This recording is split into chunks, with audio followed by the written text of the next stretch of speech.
नमस्कार my YouTube family, मैं कुलबीर सिंह आज एक और नई वीडियो के साथ। जैसे कि आप सबको पता है, हम टैली एंड अकाउंटिंग के ऊपर वीडियोस बना रहे हैं और हमारी रेगुलर बेस पे वीडियोस भी आ रही हैं। तो आज हम बात करने वाले हैं जीएसटी रिटर्न के बारे में। हमने अपनी लास्ट वीडियो में देखा था कि B2B क्या होता है, B2C क्या होता है, B2C लार्ज क्या होता है, एचएसएन समरी क्या होती है, document issue, nil rated sales, export sale, इन सब के बारे में हमने लास्ट अपनी वीडियो में देखा कि जीएसटी में क्या क्या टेबल्स होती हैं। आज उन्हीं टेबल्स के जो पार्ट्स है कि उसमें हमें क्या क्या फिल करना होता है, क्या क्या चीज़ की रिक्वायरमेंट रहती है। अगर B2B में अगर हम अपनी सेल डालने तो हमें किन किन चीज़ों की रिक्वायरमेंट रहती है, क्या क्या चीज़ हमारे पास होनी चाहिए जब हम सेल्स को अपलोड करें जीएसटी रिटर्न के अंदर। तो आइए आज की वीडियो स्टार्ट करते हैं। जैसे कि आप देख पा रहे होंगे, ये B2B, SEZ, deem export supply table 4A, 4B, 6B, 6BC।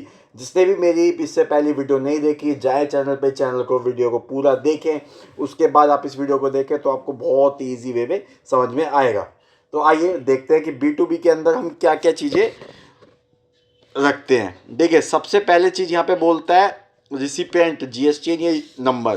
फिर यहाँ पे रिसिपिएंट का नेम, जैसे हम जीएसटी नंबर डालते हैं वो ऑटोमेटिकली यहाँ पे जो जीएसटी में उसका नेम है वो यहाँ पे आ जाता है। नेम ऑफ मास्टर नील रहता है। यहाँ पे हम इन्वॉइस नंबर डाल देते हैं, यहाँ पे हम इन्वॉइस डेट, यहाँ पर आते हैं total invoice value. Total invoice value मतलब कि विद जीएसटी के साथ एक होता है टैक्सेबल वैल्यू, एक टैक्स वैल्यू, एक होती है इन्वॉइस वैल्यू।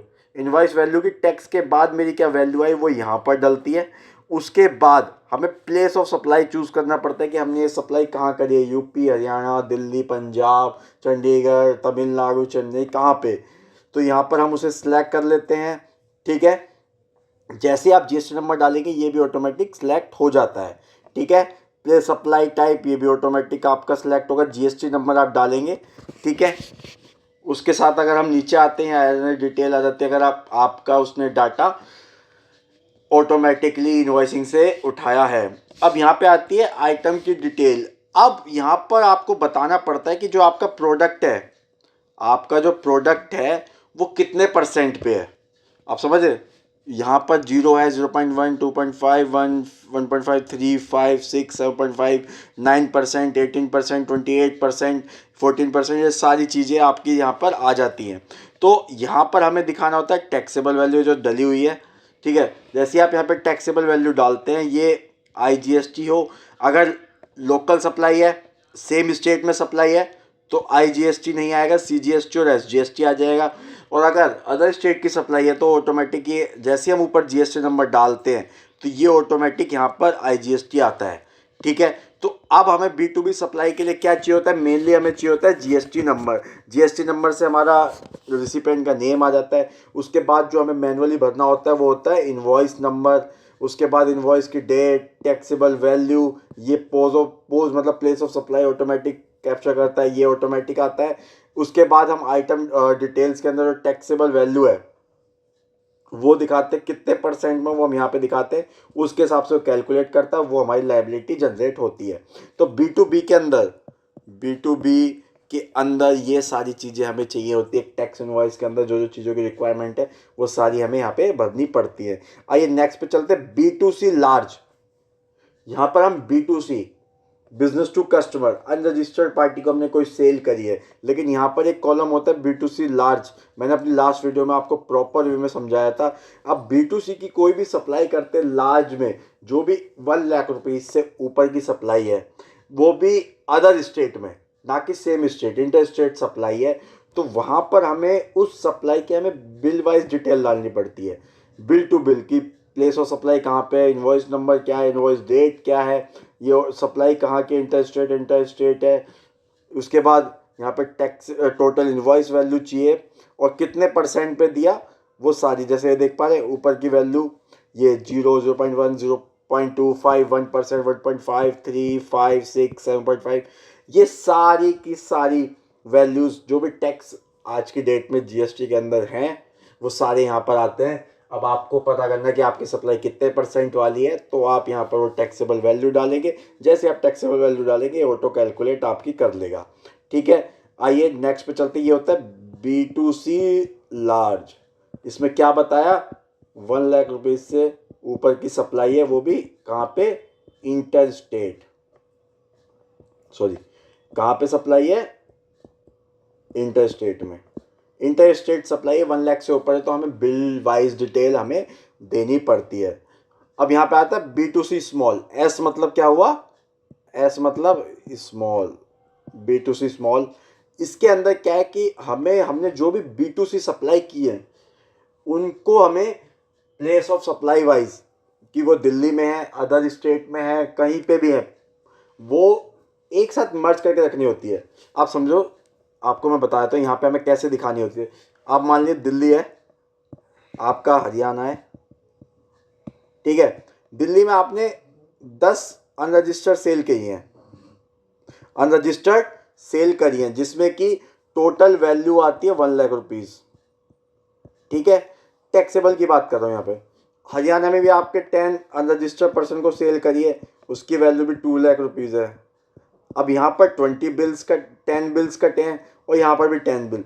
तो ऐसा नहीं है कि आप अलग अलग बिल दिखाएंगे। दिल्ली की सप्लाई दिल्ली में 1 लाख है तो उसका पूरा जो टोटल आया, जो 1 लाख रुपीज़ आया, वो आप यहाँ पे दिखा देंगे, ठीक है। सप्लाई ऑटोमेटिक कैप्चर कर लेगा। इंटर स्टेट, क्योंकि दिल्ली टू दिल्ली सप्लाई, दिल्ली में ही हम रजिस्टर्ड हैं, यहाँ पर रेट डालना है, यहाँ पे आप CGST SGST पकड़ लेगा, ठीक है। उसके साथ साथ अब हरियाणा के तो सेम यही प्रोसेस रहेगा। हर स्टेट वाइज, यहाँ पे स्टेट वाइज सेल डालनी है उसको मर्ज करके, कि आपने हरियाणा में कितनी B2C सेल करी, ठीक है। अनरजिस्टर्ड पर्सन को कितने की सेल करी, हरियाणा में 1 पर्सन को करी, 10 को करी, वो जितनी भी सेल हुई उस सेल्स को मर्ज करके उसका total taxable value, total invoice value, total CGST SGST कितने परसेंट पे, 5% पे, 18% पे, उसको अलग अलग आप दिखाकर यहाँ पर डाल सकते हैं। तो B2C में हमें मर्ज करके स्टेट वाइज, किस वाइज?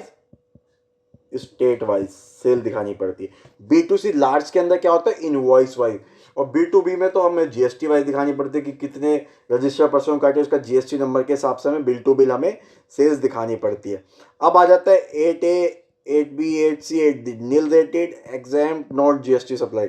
अब यहाँ पे आएगा नील रेटेड सप्लाई, यहाँ पे एग्जाम्प्ट, एग्जाम्प्टेड बोल रहा है अदर देन नील रेटेड और नॉन GST सप्लाई, मतलब इसके अलावा एग्जाम सप्लाई आएगी लेकिन इनके अलावा, और यहाँ पे आएगी नॉन GST सप्लाई।